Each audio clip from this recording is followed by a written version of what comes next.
In the years 1920 to 1950, Ukraine ended up under the political system created by the Bolsheviks, which was named in honor of its leader, Joseph Stalin. Such revolutionary slogans as freedom, equality, and brotherhood actually led to the gradual extinction of the Ukrainian nation. The greatest, most horrific, and devastating famine in Europe, known as the Holodomor, was organized. This period saw the demise of political parties and the suppression of social movements and religious denominations. In addition, total control over artists, scientists, and teachers was introduced. There was the development of the Gulag system and the premeditated destruction of the social strata through complete collectivization, deportation, and ethnic persecution. These were the milestones of Stalinism in Ukraine.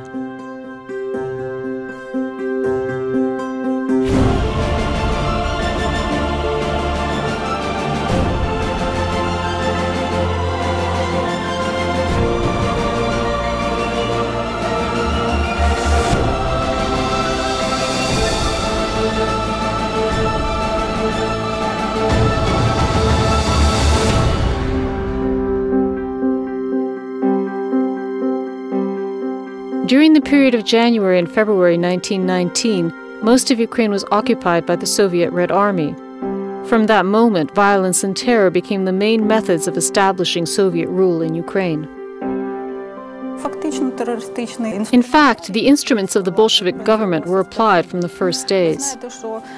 It is known that the Bolshevik government came into Ukraine several times during the years 1917 to 1920. Every time, these were attempts at military invasion and major punitive actions.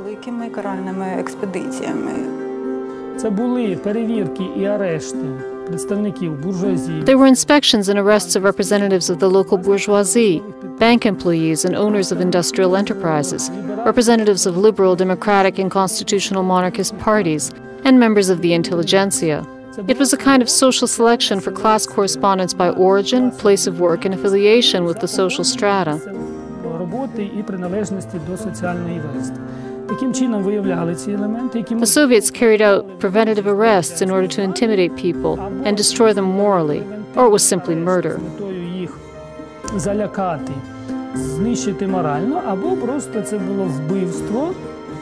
After Lenin's death, Stalin became the general secretary of the Bolshevik Party. By the early 1930s, he gained state power in his hands and in fact became the sole leader of the Soviet people. From that time, every thought that did not coincide with the views of Stalin was declared as erroneous, oppositional, and anti-party. This is the phase that was associated with the first purge of the Ukrainian intelligentsia, especially the one during the years 1917 to 1921, the case of Yefremov and the Union for the Liberation of Ukraine. The Stalinist system tried to destroy not only its strongest opponents, but also all possible opponents of the ruling regime. Among the high-profile political processes of 1929 and 1930, there is an indicative case fabricated by state political authorities against an allegedly secret nationalist organization called the Union for the Liberation of Ukraine. Among the alleged members were 45 leading Ukrainian scholars, writers, and other members of the intelligentsia. The staged organization was accused of attempts to assassinate Stalin and his associates, and plans to separate Ukraine from the USSR with the help of foreign states and émigré circles. Exploiting this process to create an atmosphere of suspicion, the Bolshevik government developed a strategy of widespread attacks against the intellectual elite.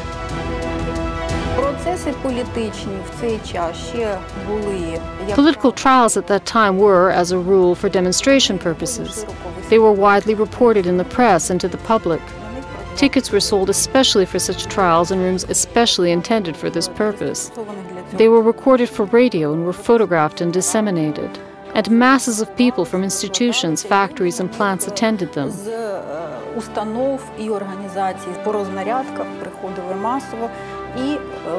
Such major events were held for the sake of education. In fact, during the 1920s, the population of Ukraine was absolutely accustomed to the fact that at any moment, practically every person could end up socially unreliable for one reason or another.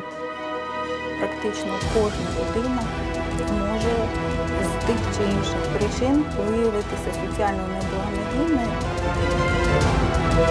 At the end of the 1920s, the Stalinists began to realize the idea of building socialism in a single country. This strategy included industrialization and the collectivization of agriculture. But at the same time, villages should have become one of the main sources of industrialization. The beginning of collectivization showed that the peasants didn't want to give up their property and transfer it to collective farms. It was possible to achieve this goal only by violent methods. Particularly active was the offensive against wealthy peasants, whom the Bolsheviks called kurkuls. In response to the resistance of the Ukrainian peasantry against collectivization, the Stalin Bolshevik government organized the artificial Holodomor in Ukraine in 1932 and 1933, which today is recognized by the international community as genocide. Це стратегія політики тогочасного керівництва. І це все не почалося з Сталіна. Це все ж почалося. This was the strategic policy of the leadership in those years. But this was not the initiative of Stalin, rather that of Lenin. He repeatedly stated in his writings that hunger is a powerful weapon, and, in fact, it is very often introduced to subjugate people.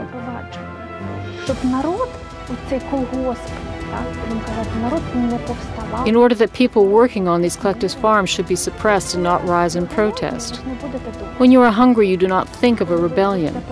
When a person is dying from starvation, he will not think about an insurrection and fighting for his rights. In fact, this idea was manifested in 1932 and 33, when people did not want to be in that system.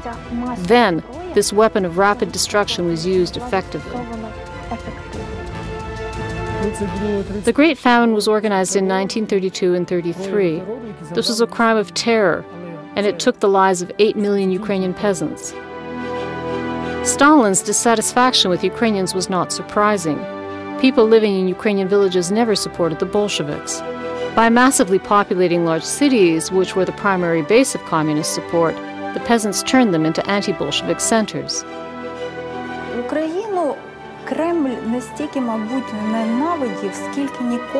The Kremlin despised Ukraine, never trusted Ukraine, and always faced the fear of losing it, because it was a special issue for the Soviet regime.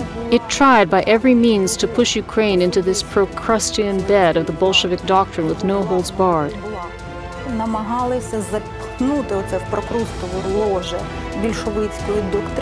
Either by mass social acts of protest and terror, such as the Holodomor, or by preventative strikes against the leading elites, or by party purges in their internal circles.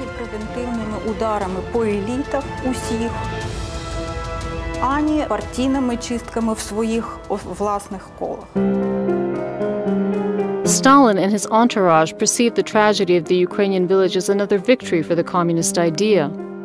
Torturing the peasantry through famine, the Stalinist regime never forgot about other segments of the population and its political opponents. Кожного року вичищалися шар за шаром. По-перше, представники всіх решти. Every year, representatives of different political parties were purged because a political monopoly on political ideas based on political will was officially introduced, starting with the Mensheviks and the socialist revolutionaries, and ending finally with their total destruction. There were many anarchists in Ukraine. Доволі багато послідовників анархістів. That is, the destruction of the Makhno movement and the destruction of all political national parties, starting from the Zionists. There was a huge spectrum of Jewish political parties. At that time, non-political public organizations of Germans and Greeks in Ukraine, in the form of cooperative organizations, were curtailed.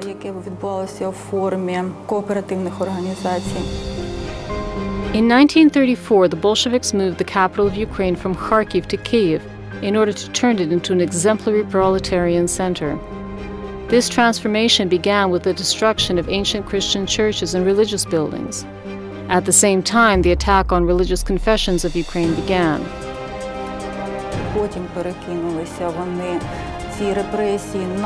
Then the repression spread to Ukraine's religious life. In fact, all clergy of all denominations actively opposed the new communist assault. The Bolshevik Party responded with another campaign against the church, and then the total destruction of all denominations began.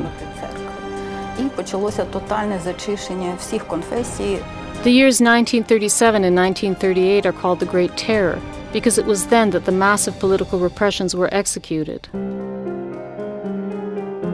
In the spring of 1937, during preparations for the 20th anniversary of the Bolshevik coup in Petrograd, the Central Committee of the Communist Party developed a plan for commemorating this date. In May, a campaign began to evict ex-members of the party and send families of the repressed to remote areas of the Soviet Union. That is, by the anniversary of the October Revolution, the largest centers of the Soviet Union were to be purged of potential enemies of the Soviet system. They would not be allowed to ruin the big celebration. Вони прийняли постанову про те, щоб виселити з великих міст, зі столиць. They decided to expel the families of the repressed in the context of these purges from large cities, capitals, port cities, and cities of industrial significance. Оцих чисток, троцкістів, так званих каменців, зиновівців і так далі. At the beginning of May, discharges began to arrive to cleanse the big cities of regional significance from the so-called kurkul and criminal elements. This was the first stage of the Great Terror. Від так званих куркульських і кримінальних елементів. Це була перша лінія, за якою розгортався великий терор. The peculiarity of the repressions of 1937 was that limitations on arrests came from above.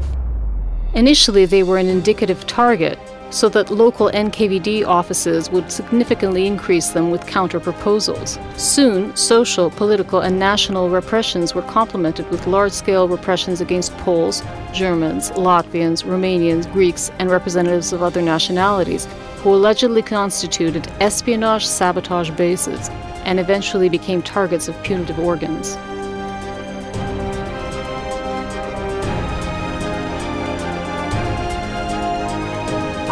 Затим вже запрацював маховик. Лінії запускалися одна за іншою, і якщо спочатку планувалося If the German line initially was planned to be completed in 5 days, in fact, in the autumn it had lasted 3 months. Then it was continued. It lasted through the spring of 1938. This also happened with the Poles, Greeks, and Bulgarians. Відбувалося по поляках, греках, булгарах, усіх. Actually, it grew into a flywheel of total mop-up operations, which in the second half of 1937 acquired absolutely massive forms of arrest and destruction. Масових абсолютно арештів і знищень. The year 1937 became the final chord of the Bolshevik crusade against the Ukrainian intelligentsia. For most of those involved in the fabricated cases of the early 1930s, the period of detention was nearing its end. But the Kremlin's plans did not include their return to Ukraine. Thus, the idea arose to cleanse the camps. New camp cases appeared in which the majority of Ukrainian intelligentsia were re-sentenced. The death penalty came down on 287 Ukrainian prisoners. Among them were the poet Mykola Zerov, the playwright Miroslav Irchan, the writer Antin Krushelnitsky, the playwright Mykola Kulish, the actor and director Les Kurbas, the geographer Stepan Rudnitsky, the teacher Alexei Yavorsky, and others. Most of them were shot in the Sandarmokh tract located in Karelia in the Russian Federation. Sandarmokh – це печально відоме місце. Sandarmokh is a notorious place as the last home of the artistic and scientific elite of Ukraine. They were brought there and shot. This was the burial place of these Ukrainians. There should be a pantheon of the Ukrainian elite destroyed by the Stalinist regime. But unfortunately, it is a problem now to preserve that memory there. Але, на жаль, там зараз дуже великі проблеми з тим, щоб зберігати цю пам'ять. According to estimates of Ukrainian researchers, more than 260,000 people were arrested during the Great Terror in Ukraine in 1937 and 1938. Most of them were shot. This is about 1% of Ukraine's population at that time.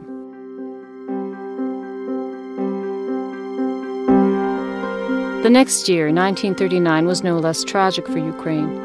After the occupation of Western Ukraine, the USSR's punitive and repressive bodies began to persecute so-called bourgeois elements, representatives of various political parties, the Polish administration, and Greek Catholic priests.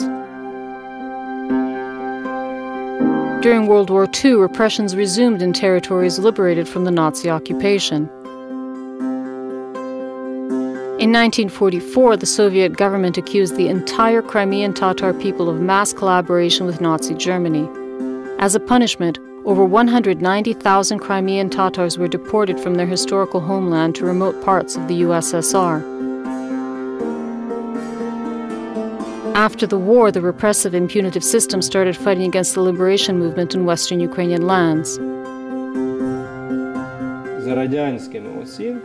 According to Soviet estimates, 500,000 people were killed, captured, or deported. In fact, 8% of the people who were living in the Western Ukrainian region were killed or ended up in camps or special settlements.